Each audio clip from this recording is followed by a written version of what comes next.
നടൻ ജോസ് താന വിടവാങ്ങി. മരണം വീട്ടിൽ വെച്ച്. നാടക, ചലച്ചിത്ര, സീരിയൽ നടൻ ഇളംദേശം താനപ്പനാൽ വീട്ടിൽ ജോസ് താന അന്തരിച്ചു. 73 വയസ്സായിരുന്നു. ഒട്ടേറെ മലയാള സിനിമകളിലും സീരിയലുകളിലും വേഷമിട്ടു. ഭ്രമരം, പളുങ്ക്, 10-ാം നിലയിലെ തീവണ്ടി തുടങ്ങിയ സിനിമകൾ ശ്രദ്ധേയമായ വേഷങ്ങൾ ചെയ്തു. തൊടുപുഴ ന്യൂമാൻ കോളേജിലെ പഠനകാലത്താണ് പിക്നിക് എന്ന സിനിമയിൽ അഭിനയിക്കാൻ അവസരം കിട്ടിയത്. കാലടി ഗോപിയുടെ പെരുമ്പാവൂർ നാടകശാലാ സമിതിയിലും ചങ്ങനാശ്ശേരി ഗീതയുടെ ട്രൂപ്പിലും ദീർഘകാലം പ്രവർത്തിച്ചു. 2010 വരെ അഭിനയരംഗത്ത് സജീവമായിരുന്നു. ഭാര്യ കുറുവിലങ്ങാട് പാറ്റാനി കുടുംബാംഗവും വെള്ളിയാമറ്റം സഹകരണ ബാങ്ക് റിട്ടയർഡ് ഉദ്യോഗസ്ഥയുമായ ജെസ്സി. മക്കൾ കെവിൻ, സച്ചിൻ. ആദരാഞ്ജലികളോടെ ഫിലിം കോട്ട്. നിങ്ങളുടെ കരുത്തിൽ ഞങ്ങൾ ഉയരുകയാണ്.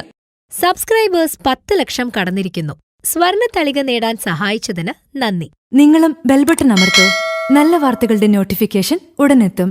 വിശ്വസിച്ച് ഒപ്പം നിൽക്കുന്നവർക്ക് ഒരിക്കൽ കൂടി നന്ദി.